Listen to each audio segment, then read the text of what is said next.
Selamat pagi, Assalamualaikum warahmatullahi wabarakatuh. Saya Ika Nurwidya Stuti, di sini saya sebagai moderator dan juga pencatat waktu. Dewan juri kita pada pagi ini ada Saudara Anida Eriana. Untuk kesempatan kali ini, waktu yang digunakan untuk menyampaikan argumen 7 menit 20 detik. Untuk tim afirmatif pembicara pertama, saya persilahkan. Baik, terima kasih kepada moderator yang telah memberikan kesempatan kepada kami untuk memperdebatkan mosi kali ini. Sebelumnya, dewan juri yang terhormat, tim lawan, dan hadirin yang kami muliakan. Selamat pagi dan salam sejahtera bagi kita semua. Sebelum memulai perdebatan kali ini, perkenalkan saya Erlina Pujiwulandari dari tim afirmatif beserta dua rekan saya yaitu Vika Triyulita dan Safarina Restu Indriani. Saya selaku tim pembicara pertama yang bertugas sebagai membatasi debat, membatasi mosi, yang kedua memberikan definisi dan memberikan argumen. Kemudian tugas dari tim pembicara kedua yaitu memberikan argumen, menyanggah, dan memberikan contoh untuk memperkuat tim pembicara pertama. Kemudian tugas dari tim pembicara ketiga yaitu memberikan contoh dan memperkuat argumen dari pembicara pertama dan pembicara kedua. Di sini saya akan memberikan batasan mengenai perdebatan kali ini, yaitu pelaku korupsi wajib dihukum mati dengan batasan yaitu menteri-menteri yang ada di Indonesia. Di sini saya akan memberikan definisi mengenai korupsi. Dalam Kamus Besar Bahasa Indonesia atau KBBI, korupsi itu artinya rusak. Sedangkan korupsi yaitu barang yang dipercaya dipakai. Jadi korupsi adalah penyelenggaraan atau penyalahgunaan uang negara untuk keuntungan pribadi. Korupsi merupakan tindakan yang sangat merugikan negara, khususnya bagi rakyat kecil. Maka dari itu, korupsi harus diberantas hingga tuntas. Korupsi seakan menjadi penyakit di negara ini, di mana korupsi ini belum dapat ditangani. Menurut Kompas.com, ada 12 menteri yang terjerat kasus korupsi sepanjang masa kepemimpinan era Megawati hingga kepemimpinan era Jokowi. Indonesia dinilai mengalami kemunduran di bidang penegakan hukum dan pemberantasan korupsi. Bahkan, Menteri Bidang Politik, Hukum, dan Keamanan Mahfud MD menegaskan salah satu indikator korupsi itu karena kurangnya penegakan hukum yang ada di Indonesia. Maka dari itu, kami dari tim afirmatif setuju mengenai mosi kali ini, yaitu pelaku korupsi wajib dihukum mati. Karena apa? Karena apabila peraturan ini diterapkan, itu dapat membuat efek jera bagi koruptor lainnya. Karena seperti yang kita ketahui bahwa hukuman bagi koruptor di Indonesia ini berupa hukuman penjara, di mana dalam hukuman penjara ini nantinya dapat terjadi kasus suap yang mana para koruptor dapat menikmati fasilitas mewah yang ada di penjara. Maka dari itu perlu hukuman yang berat, yaitu berupa hukuman mati untuk para koruptor. Sebagai contoh, kasus Said Al-Munawir, Menteri Agama, pada Kabinet Gotong Royong, yaitu yang ada pada era Megawati. Dengan kasus korupsi yaitu penggunaan dana abadi umat dan biaya penyelenggaraan haji dengan merugikan negara yaitu sebesar 719 miliar. Itu merupakan uang yang banyak. Yang hanya dipenjara 5 tahun oleh Pengadilan Negeri Jakarta pada tahun 2005. Mohon maaf, pada 2006. Namun, sekitar pertengahan 2008, ia dibebaskan. Dia bebas bersyarat. Di sini dapat dilihat bahwa penegakan di Indonesia ini kurang atau masih lemah. Bandingkan saja dengan maling ayam. Maling ayam saja dihukum dengan penjara 5 tahun. Sedangkan korupsi atau koruptor merugikan negara hingga miliaran, bahkan triliunan hanya dipenjara 5 tahun. Jadi apa bedanya maling ayam dengan korupsi? Yang mana korupsi ini mencuri hak-hak rakyat. Di Indonesia ini banyak koruptor yang akhirnya bebas. Cuma di Indonesia koruptor yang dapat hidup nyaman di penjara bahkan bebas. Itu karena hukum penegakan di Indonesia yang masih lemah. Maka dari itu, kami dari tim afirmatif menyetujui mosi kali ini, yaitu pelaku korupsi wajib dihukum mati. Terima kasih. Oke, waktu habis. Untuk pembicara pertama oposisi, saya persilahkan.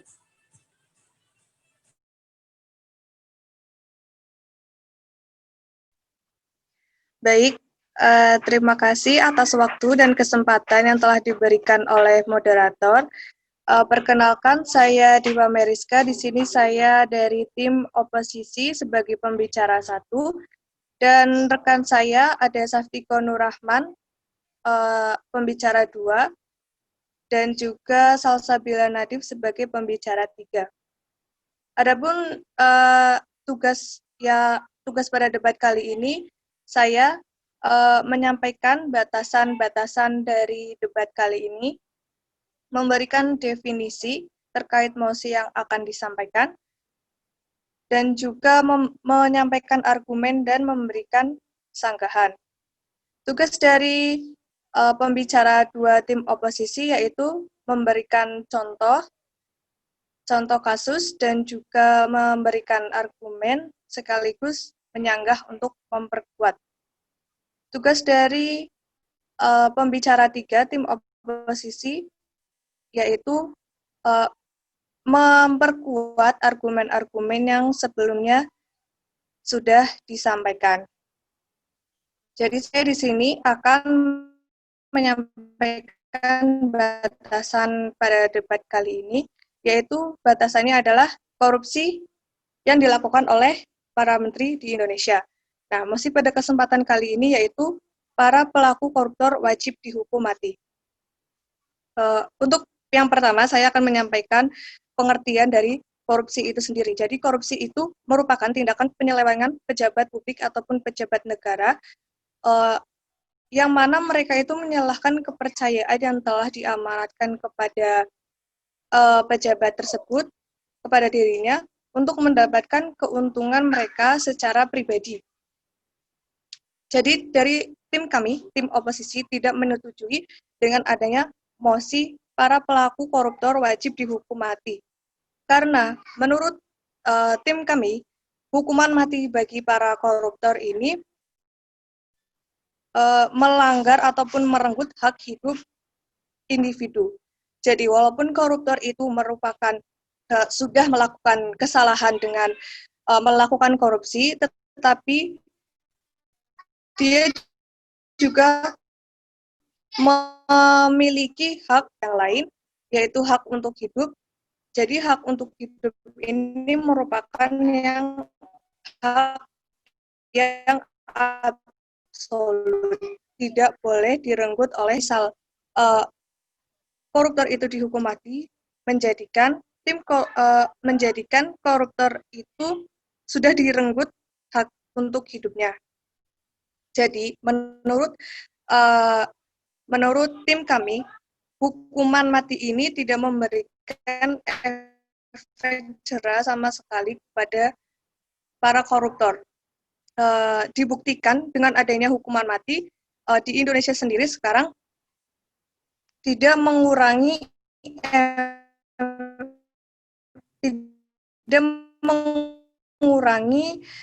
ya, di sini bisa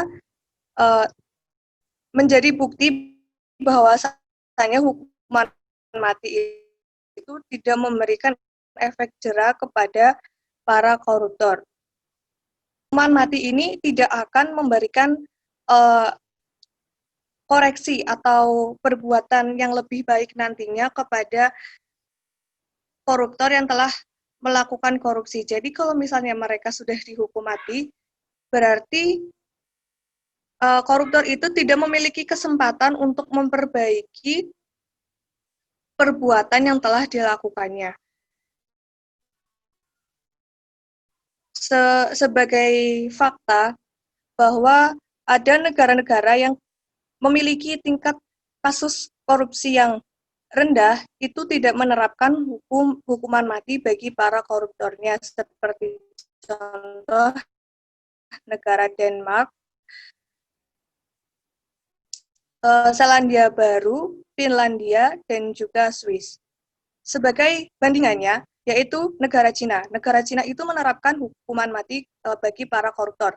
Tetapi di negara Cina malah lebih banyak kasus korupsinya, bahkan masuk 100 besar negara yang tingkat korupsinya tinggi. Nah, saya di sini juga akan menyanggah tadi yang disampaikan oleh tim afirmatif pembicara 1, hukuman mati memberikan efek jera bagi para koruptor. Kalau menurut saya itu tidak akan memberikan efek jera sama sekali. Dan tadi kalau yang sudah disampaikan oleh pembicara 1 bahwasanya hukuman untuk para koruptor itu dipenjara, padahal hukuman untuk para koruptor tidak hanya dipenjara. Kita misalnya bisa saja dengan memberikan hukuman sosial ataupun sanksi sosial yang nantinya bisa membuat efek jera bagi para koruptor, telah menjauhkan Indonesia dari peradaban manusiawi. Jadi Indonesia itu terkesan tidak manusiawi atau tidak memanusiakan manusia dengan adanya hukuman mati ini. Sekian yang dapat saya sampaikan. Terima kasih.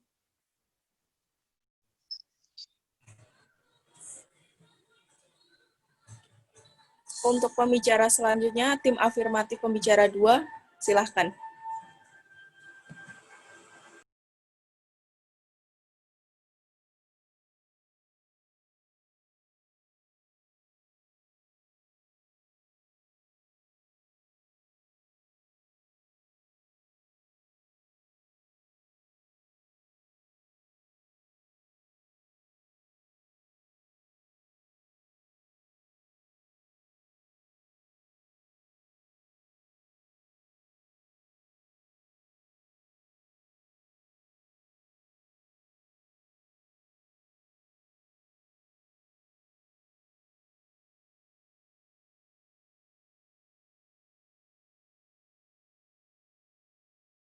Silahkan bicara 2, tim afirmatif.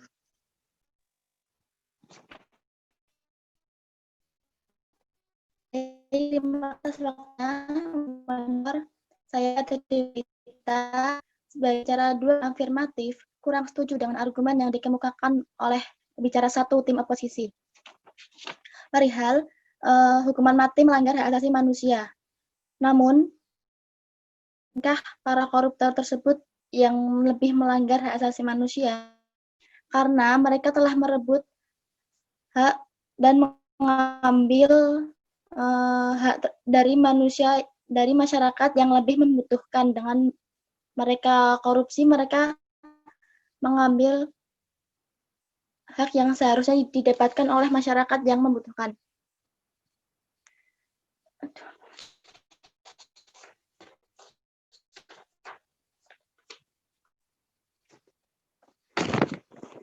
Nah, di Indonesia, orang dilakukan oleh para pejabat negara. Salah satunya menteri. Di masa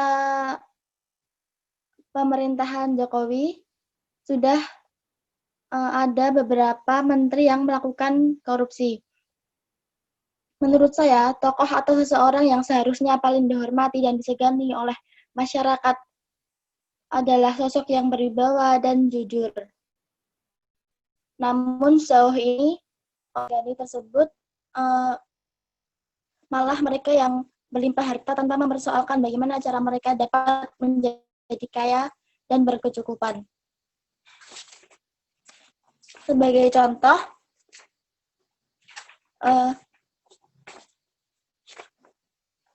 misalnya mantan Menteri Sosial Idrus Marham telah divonis 3 tahun penjara oleh Pengadilan Tindak Pidana Korupsi. Dia dalam bangunan PLTU Mulut Tambang Riau 1 dan terbukti menerima suap sebesar 2,2.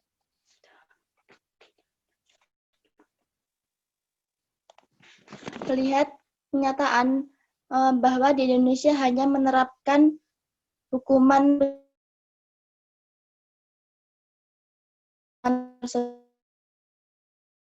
tidak menimbulkan efek jera bagi para koruptor. Alangkah baiknya para koruptor tersebut diberikan hukuman mati agar mereka dapat menerima hukuman yang adil dengan perbuatan yang mereka perbuat.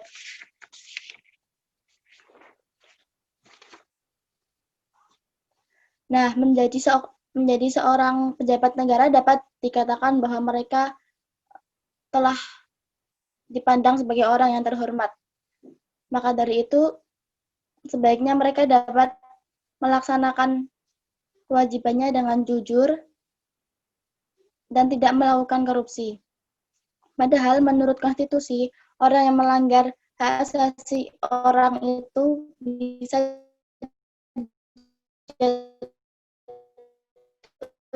hukuman mati. Dengan hukuman mati tidak diberlakukan, maka bisa saja angka korupsi semakin meningkat di negara tersebut. Menurut saya tetap menyetujui mosi pada debat kali ini, yaitu para pelaku korupsi wajib dihukum mati. Sekian, terima kasih. Saya kembalikan ke moderator. Mohon maaf untuk waktunya masih berjalan.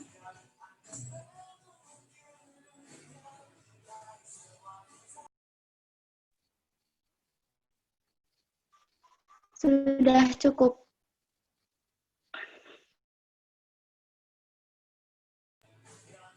Untuk pembicara selanjutnya, tim oposisi 2, saya persilahkan.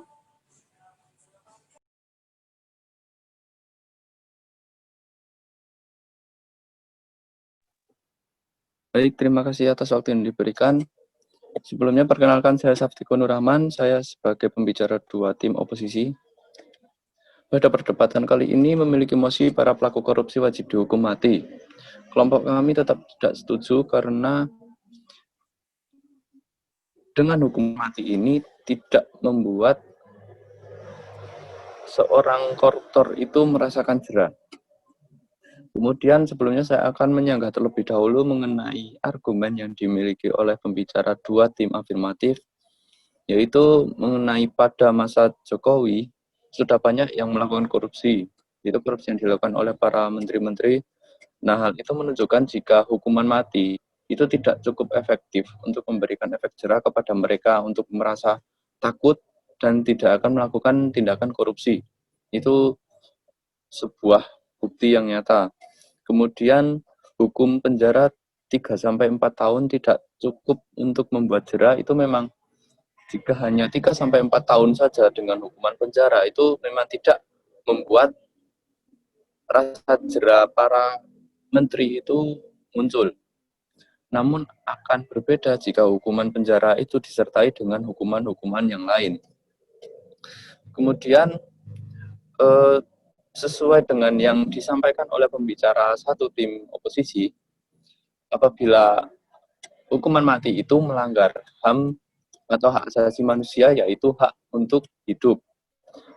Itu benar karena pelaku koruptor itu juga manusia, pelaku koruptor itu juga memiliki keluarga, baik itu pelaku koruptor laki-laki maupun perempuan. Jika laki-laki mereka adalah seorang kepala keluarga, dan juga bila orang wanita itu merupakan ibu atau seorang sosok yang diinginkan oleh anaknya.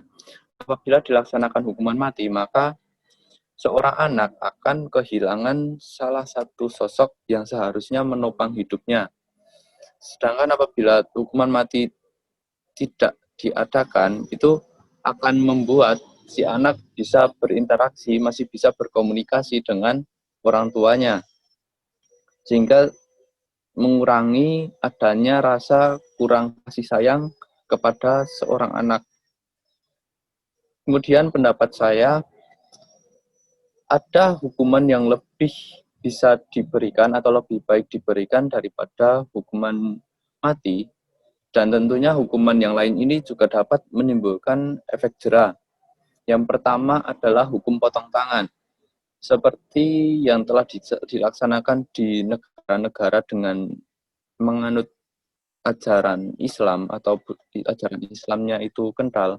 Itu mereka melakukan hukum potong tangan kepada mereka orang yang mencuri.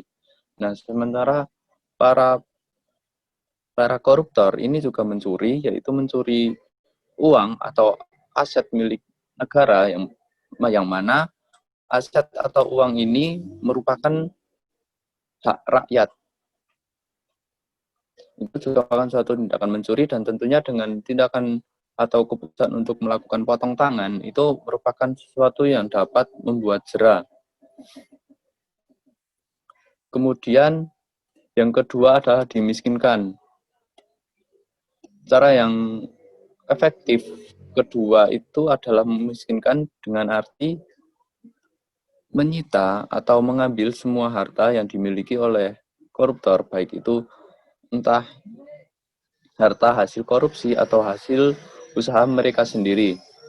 Dan tentu dengan dimiskinkan ini akan membuat para koruptor atau para menteri merasa ketakutan, karena pada dasarnya mereka yang melakukan korupsi itu adalah mereka yang gila harta, sehingga jika harta yang akan mereka ambil itu, mereka akan merasa ketakutan. Kemudian yang ketiga, seperti yang disampaikan oleh tadi pembicara pertama, yaitu hukum sosial. Pada hukum sosial ini masyarakat juga berperan, tidak hanya para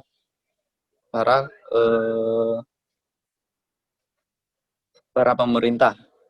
Jadi masyarakat dan pemerintah sama-sama bertujuan, sama-sama memiliki keinginan untuk memberikan hukum sosial, yaitu seperti tidak memperbolehkan seorang mantan koruptor itu ikut ke dalam kehidupan sosial sehari-hari.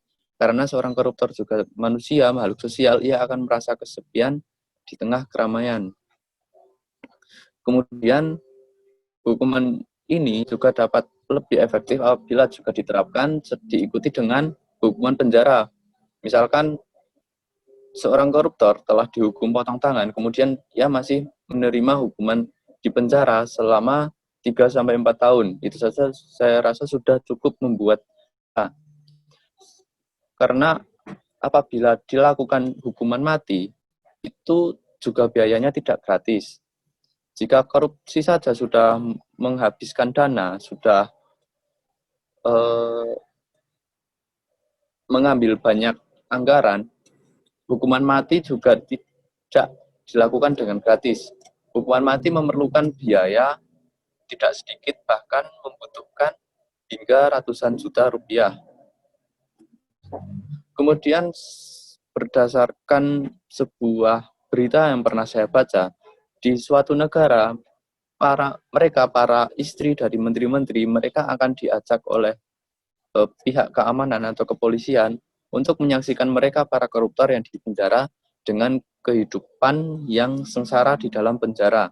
Dengan diadakannya hal seperti itu, maka diharapkan seorang istri atau pasangan dari mereka para menteri akan memiliki rasa takut terlebih dahulu sebelum mereka melakukan tindakan yang sangat merugikan warga negara dan akan merugikan diri mereka suatu saat nanti. Sekian, itu saja yang dapat saya sampaikan. Terima kasih.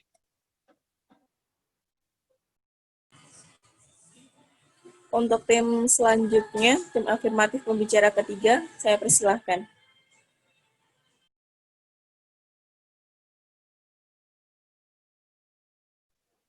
Terima kasih kepada moderator yang telah memberikan kesempatan kepada saya untuk menegaskan kembali atau memperkuat argumen-argumen dari pembicara pertama maupun pembicara kedua dari tim kami, tim afirmatif, yang mana kami menyampaikan persetujuan kami tentang mosi yang diangkat pada kesempatan kali ini, yaitu tentang para pelaku korupsi wajib dihukum mati. Seperti yang dikatakan oleh pembicara pertama tadi bahwa penegakan hukum di Indonesia itu masih dapat dikatakan lemah. Hal tersebut menyebabkan masih terdapat menteri-menteri yang terjerat kasus korupsi. Oleh sebab itu, para pelaku korupsi wajib dihukum mati agar dapat memberikan efek jera bagi para pelaku korupsi lainnya.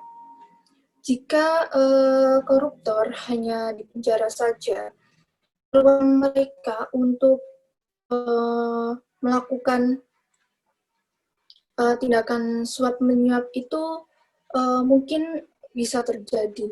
Mereka bisa saja menyuap agar mereka masih tetap memiliki kehidupan yang mewah dan dapat menikmati fasilitas yang tentunya sangat jauh berbeda dengan dalam sel penjara pada umumnya. Seperti contoh kasus yang tadi sudah disampaikan oleh pembicara pertama, sebenarnya apa dasar dari seorang maling ayam dengan koruptor itu sama, padahal sudah jelas bahwa mereka itu sama-sama mencuri, koruptor sendiri mencuri hak-hak rakyatnya yang jelas-jelas sudah merugikan negara. Bukan hanya merugikan, tetapi mereka juga bisa dikatakan sebagai pengkhianat negara. Kemudian dari pembicara kedua, tadi mengatakan bahwa tokoh-tokoh yang seharusnya dihormati dan masyarakat itu adalah sosok yang jujur. Tetapi seperti yang kita ketahui pada kenyataannya, sosok yang kita segani, sosok yang kita harta, tapi memiliki kemanusiaan dan akal yang jauh berbeda dengan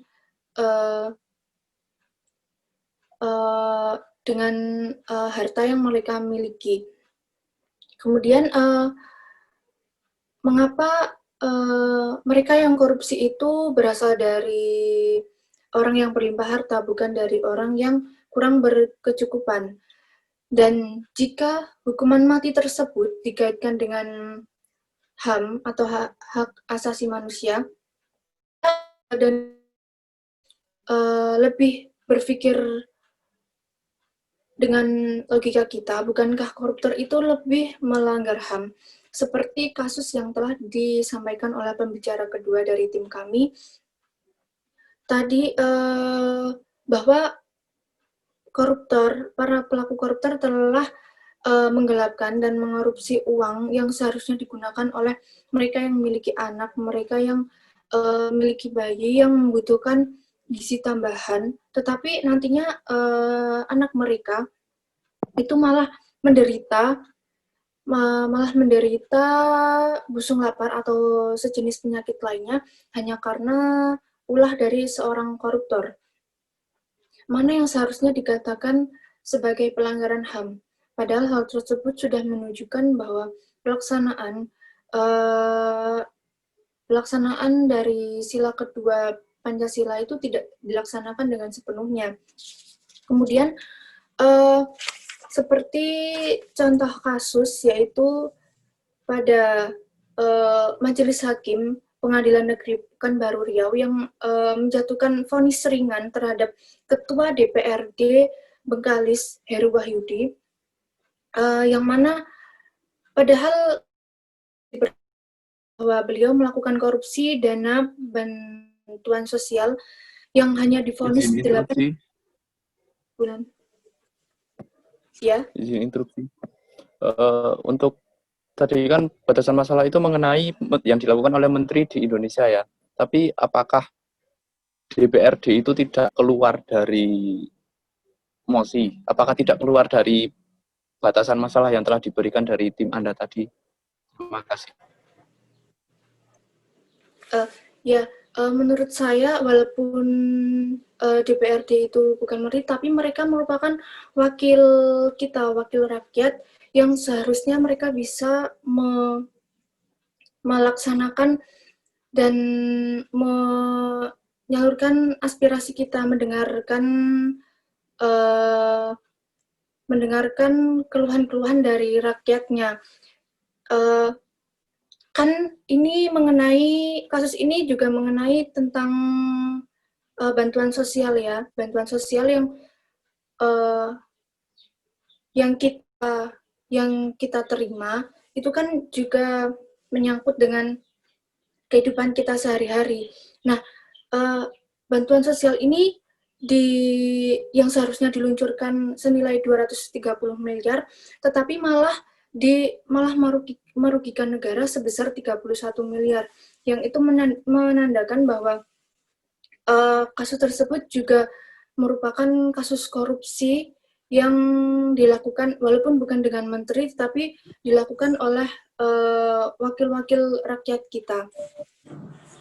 Nah, dari kasus tersebut sudah menunjukkan bahwa hukuman berat, hukuman mati itu sudah bisa diterapkan di Indonesia karena untuk membuat mereka waktu habis. Baik, terima kasih. Untuk tim oposisi pembicara ketiga, saya persilahkan. Baik, terima kasih atas waktu yang telah diberikan. Saya Salsabila Nadif dari pembicara 3 tim oposisi. Di sini saya sangat setuju dengan apa yang telah diutarakan oleh pembicara 1 dan pembicara 2 dari tim oposisi dengan mosi para pelaku koruptor wajib dihukum yang yaitu hukuman pengganti hukuman mati yang diibaratkan sebuah virus ganas yang merusak sistem ketatanegaraan yang ganas.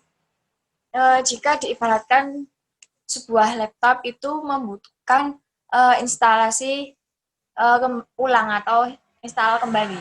Setelah seperti hal koruptor saat ini hanya mendapatkan hukuman sanksi yang cukup ringan selama 3 tahun sampai 4 tahun penjara saja. Padahal uang yang mereka ambil atau mereka korupsi itu bisa sampai miliaran rupiah. Hukuman yang diberikan itu tidak seimbang dengan apa yang telah mereka lakukan. Yang awalnya hukuman yang akan diberikan memberikan efek jera kepada koruptor, akan tetapi efek tersebut tidak sama sekali membuat pelaku menyerah.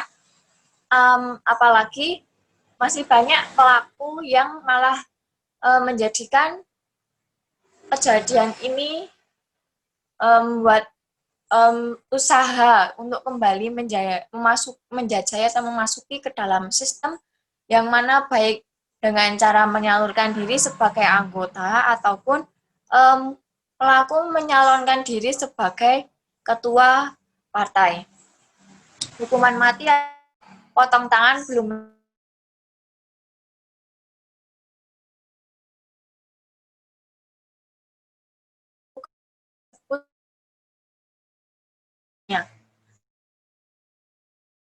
potong tangan dan tetap dalam penjara selama vonis yang telah ditetapkan oleh pengadilan. Pendapat tentang hukuman mati melanggar HAM itu hanya bisa dilakukan oleh orang-orang yang melakukan kesalahan yang mana tidak bisa dimaafkan atau diampuni kesalahannya. Karena hukuman mati juga tidak menghormati hak orang untuk hidup, bahkan orang tidak bisa mencabut nyawa orang dengan kepaksaan atas cara sepihak ataupun secara negara sekalipun. Karena hukuman yang dapat itu dijatuhkan kepada pelaku koruptor yang bisa membuat pelakunya itu merasa apa yang dilakukan itu sangatlah benar-benar kesalahan terbesar. Hukuman mati biasanya dijatuhkan kepada koruptor-koruptor yang telah memasuki kelas kakap, akan tetapi hukuman tersebut biasanya tidak berjalan sesuai dengan apa yang vonis atau diajukan. Karena dalam pengadilan pun juga mereka bisa merundingkan bersama pihak pengadilan dan mengajukan banding kepada pihak pengadilan. Hukuman mati juga bagi korupsi mungkin kurang ya. Terus dalam pasal 2 ayat 2 Undang-Undang Pemberantasan Tindakan Pidana Korupsi secara eksplisit menyebutkan bahwa hukuman mati tidak dijatuhkan bagi pelaku tindakan pidana korupsi dalam keadaan tertentu. Rendahnya vonis terhadap koruptor memang masih banyak dalam menjadikan permasalahan upaya pemberantasan korupsi, tapi hukuman mati bagi koruptor bukan hukuman yang patut. Terlebih hukuman mati dijadikan alasan menimbulkan efek jera. Karena efek jera dari hukuman mati itu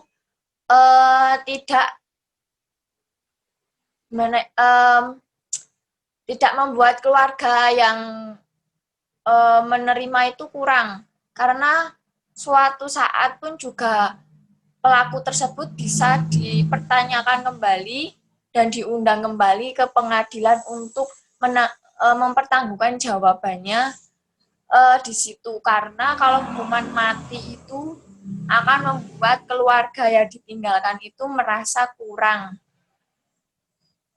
karena bukan hak manusia yang untuk mencabut nyawanya, karena itu semua telah diatur oleh yang kuasa. Contohnya dalam Komisi Pemberantasan Korupsi atau KPK menyatakan sedang mempertimbangkan ancaman hukuman mati bagi para koruptor dalam kasus korupsi. Contohnya kasus korupsi Bupati Kudus Muhammad Tamzil. Hukuman berat bagi koruptor ini adalah keharusan, tapi hukuman mati bukanlah pilihan yang pantas didapatkan oleh para pelaku. Muhammad Tamzil ini terancam dituntut hukuman mati karena telah 2 kali terjerat kasus korupsi. Ia pernah divonis bersalah dalam kasus korupsi dana bantuan sarana dan prasarana pendidikan di Kabupaten Kudus tahun anggaran 2004 hingga 2005. Atas perbuatannya, dia dihukum selama 22 bulan penjara dan denda 100 juta. Kali ini kasus suap jual beli jabatan di lingkungan pemerintah Kabupaten Kudus tahun anggaran 2019. Sekian yang dapat saya sampaikan. Untuk selanjutnya, silahkan dari tim oposisi untuk menyampaikan 3 menit 50 detik. Silahkan. Ya, terima kasih atas waktu dan kesempatan yang diberikan moderator. Di sini saya Diva Meriska sebagai pembicara satu posisi akan menyampaikan pidato sambulan dan pidato simpulan kali ini, yaitu saya yang pertama akan menyampaikan kekurangan, yaitu yang pertama dari tim kami, menurut tim kami dari tim afirmatif itu tidak menyampaikan contoh kasus yang sesuai dengan mosi yang diperdebatkan pada kali ini. Jadi tadi pembicara satu tim afirmatif itu menyampaikan contoh maling ayam. Jika menurut kelompok tim oposisi, menurut kami contoh kasus tersebut itu tidak sesuai dengan mosi karena seharusnya contoh yang diberikan atau yang disampaikan itu sama-sama tentang korupsi seperti itu, dan juga waktu yang sudah diberikan oleh moderator tidak dimanfaatkan secara baik oleh tim oposisi. Selanjutnya saya akan menyampaikan kelebihan dari tim saya atau tim oposisi. Menurut tim kami sudah menyampaikan argumen secara tegas dan juga menyampaikan contoh kasus yang sesuai dengan mosi. Tim kami lebih fokus terhadap hukuman mati yang menjadi mosi kali ini. Dan juga tim kami memberikan solusi untuk hukuman pengganti dari hukuman mati. Selanjutnya saya akan menyampaikan kesimpulan tentang debat pada kali ini. Yang pertama, kami tetap tidak setuju dengan mosi debat kali ini. Para pelaku koruptor wajib dihukum mati karena yang pertama, hal tersebut jelas melanggar hak asasi yang dimiliki oleh koruptor itu. Walaupun dia seorang koruptor, tetapi dia tetap memiliki hak untuk hidup. Yang selanjutnya, seperti yang tadi sudah disampaikan oleh pembicara dua tim oposisi, lebih baik memberikan sanksi sosial, sanksi untuk membuat jera koruptor dengan memberikan sanksi sosial dengan cara membuat malu koruptor tersebut di hadapan orang banyak ataupun di hadapan masyarakat luas. Itu kalau menurut tim kami lebih memberikan efek yang jera. Selanjutnya ada contoh hukuman pengganti selain hukuman mati untuk para koruptor, yaitu dimiskinkan ataupun disita aset-asetnya. Hal tersebut benar supaya hal tersebut itu memberikan efek yang jera daripada dihukum mati. Karena kalau dihukum mati, nantinya koruptor tersebut tidak akan bisa memperbaiki perbuatan yang telah dilakukannya. Intinya, dalam memberikan hukuman mati ini tidak akan memberikan efek jera. Sebagai contoh, misalnya disengsarakan koruptor tersebut, agar koruptor tersebut itu lebih jera. Karena kalau saya lihat koruptor itu lebih takut miskin daripada mati. Sekian dari saya. Terima kasih. Untuk selanjutnya, tim afirmatif untuk menyampaikan kesimpulannya. Saya persilahkan. Baik, terima kasih atas waktunya.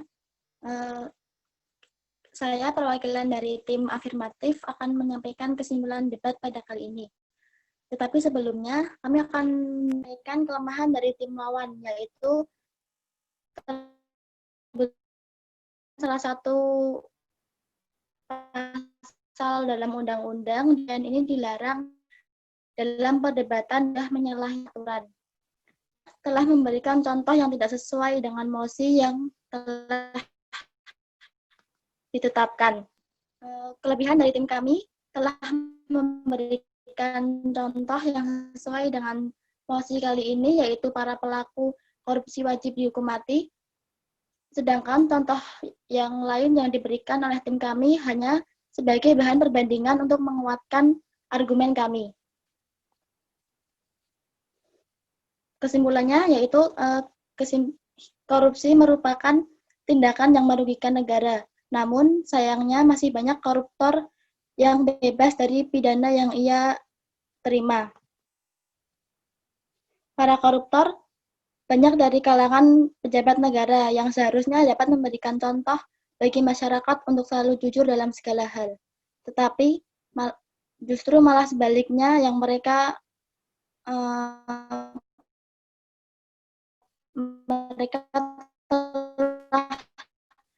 melanggar hak untuk mendapatkan hak mereka masing-masing.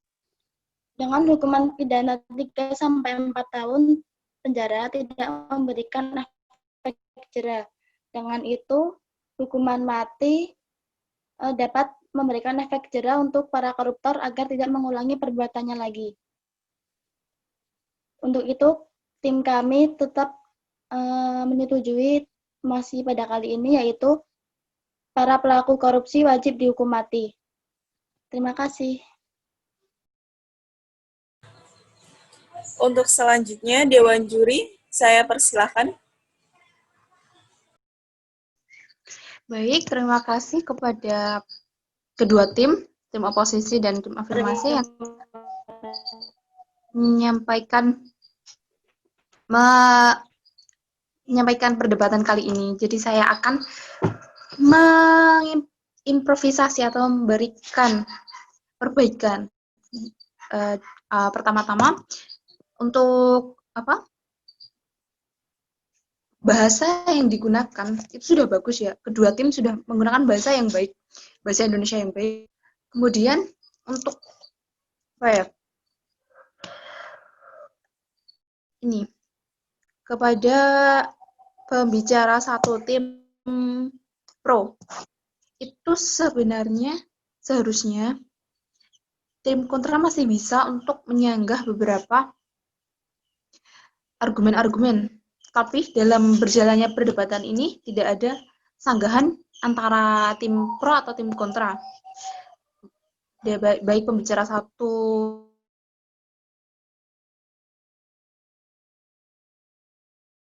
beberapa yang bisa di pernyataan yang bisa disanggah, seperti tim oposisi yang disampaikan oleh saudara Saftiko.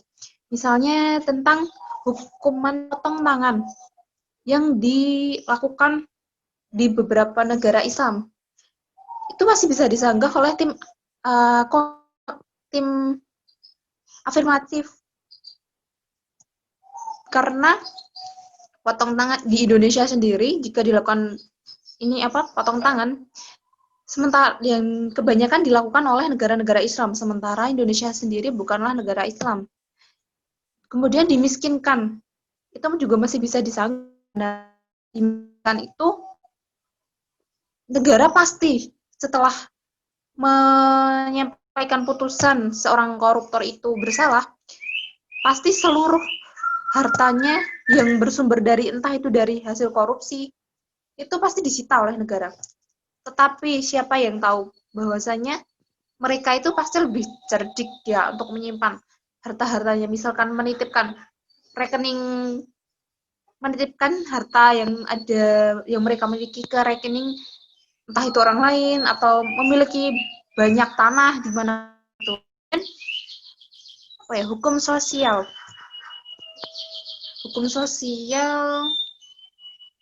dan biaya hukuman mati menambah biaya yang tidak sedikit ketika akan dilakukan. Sementara bisa disanggah, sementara ketika orang korupsi itu pasti akan mengambil lebih banyak lagi dari negara daripada yang negara keluarkan untuk melakukan hukuman. Dan untuk koreksi untuk tim pro yang dikatakan oleh oleh Saudari Safarina tadi, sudah ada interupsi ya tadi dari Mas Saptiko yang keluar dari batasan-batasannya. Kemudian koruptor hukumannya sama. Koruptor lebih merugikan negara. Ya, kelaparan anak-anak menyebabkan kelaparan anak-anak ya. Negara masih bisa suap. Tapi untuk yang keluar dari topik, menurut saya yang itu orang-orang yang patut segani itu sepertinya keluar dari topik ya. Jadi menurut saya dari tim kontra yang tidak setuju dengan mosi pelaku korupsi wajib dihukum mati, argumen yang dibawa masih dapat disanggah. Responnya sudah dalam, tapi masih dapat disanggah. Kemudian kepada tim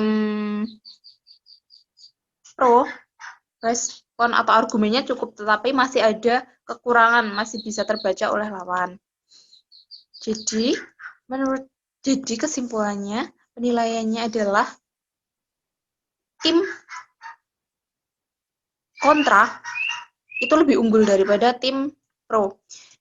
Tim kontra mendapatkan poin 77. Hingga perdebatan ini dimenangkan oleh tim kontra. Baik, apakah ada yang ingin dari kedua tim, apakah ada yang ingin menyanggah pendapat saya atau bagaimana?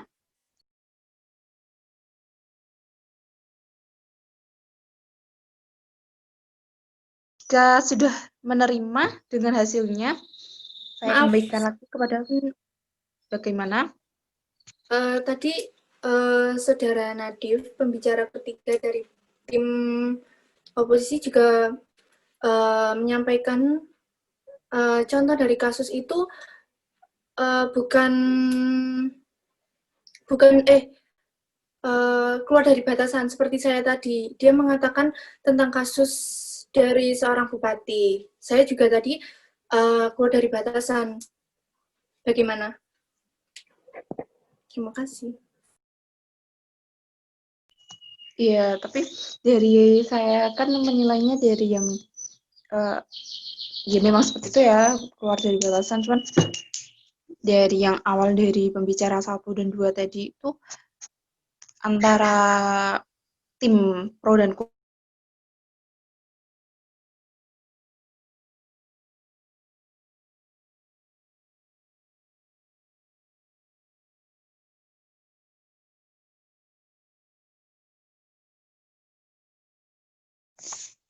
Jika sudah hasilnya seperti ini, saya kembalikan kepada moderator. Terima kasih. Terima kasih untuk kedua tim dan juri pada pagi hari ini. Mungkin apa ada tambahan lain?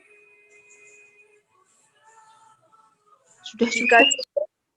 Jika cukup, saya akhiri perdebatan pada pagi hari ini. Saya tutup. Wassalamualaikum warahmatullahi wabarakatuh.